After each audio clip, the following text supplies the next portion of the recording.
ថ្មីច្រើនទៀតដើម្បីប្រើការអត់ទាន់សម័យនិយម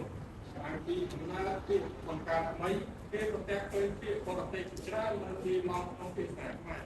ហើយរបាយភាសានេះកើតឡើងនៅពេលដែលខ្មែរមានដំណើរទំនាក់ទំនងជាមួយនឹងបរទេសដូចជា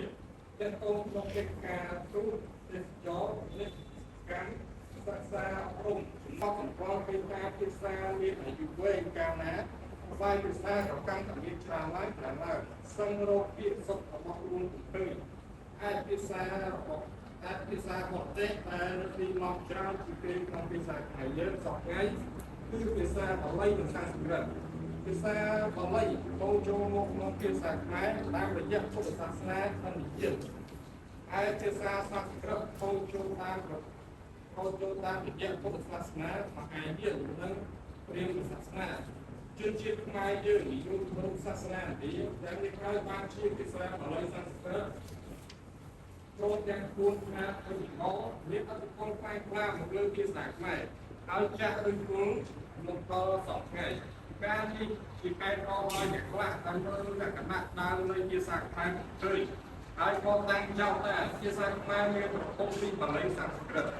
ការពិតភាសាទាំងពីរនេះចូលមកក្រោយពេលដែលខ្មែរមានភាសាប្រគួតរួមស្រេចទៅហើយដូច្នេះភាសាខ្មែរមិនមែនការចេញ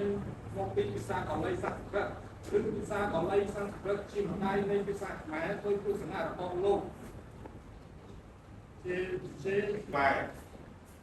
កាមេរ៉ានៃកម្មបែបនេះពុំមែនធ្វើចំពោះតែពាក្យបាលីសំស្ក្រឹតប៉ុណ្ណោះទេភាសាបរទេសដទៃទៀតដែលជ្រាបចូលក្នុងភាសាខ្មែរត្រូវទទួលការផ្លាស់ប្ដូរឲ្យមានលក្ខណៈជាខ្មែរដែរដូច្នេះភាសាបាលីសំស្ក្រឹតស្ថិតនៅដាច់អំពីអំបូរខ្មែរមុនព្រោះមានវិពតដោយភាសានៃជនជាតិអឺរ៉ុបដែរពិសេសភាសាបាលីសំស្ក្រឹតភាពខុសគ្នានេះគឺអាស្រ័យភាសាខ្មែរមានលំវចនៈនិងក្បួនសម្ព័ន្ធលក្ខណៈពិសេសនេះបង្ហាញឲ្យឃើញថាភាសាខ្មែរជាភាសាងាយសិក្សាងាយយល់ជាងពួកភាសាដូអឺរ៉ុបការលើកយកលក្ខណៈសំខាន់នៃភាសាខ្មែរមកប្រៀបធៀបនឹងភាសាបរទេសមានភាសាបាលីសំស្ក្រឹតជាដើមគឺថាផ្នែកគ្នាទាំងផ្នែកសូត្រផ្នែករូបសាស្ត្រផ្នែកសម្ព័ន្ធ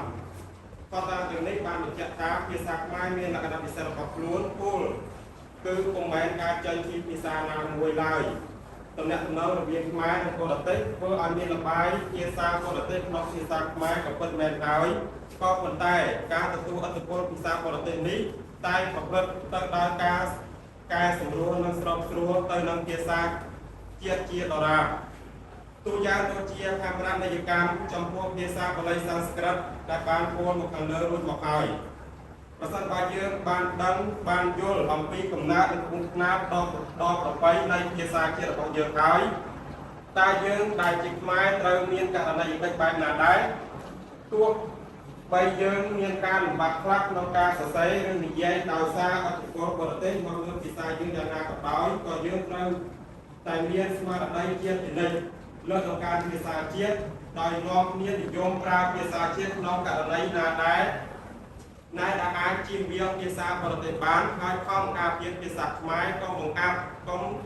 ខំទាញបញ្ចូលទៅក្នុងក្បួនភាសាបរទេស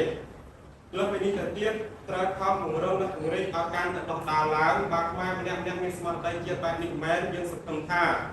ភាសាជាតិយើងមកជាមានការរីកចម្រើនលូតលាស់ហើយនឹងបានជាគ្រឹះយ៉ាងមាំនៃជាតិខ្មែរជាបង្ខានដកស្រង់និងកែសម្រួលពីសភៅអរិយធម៌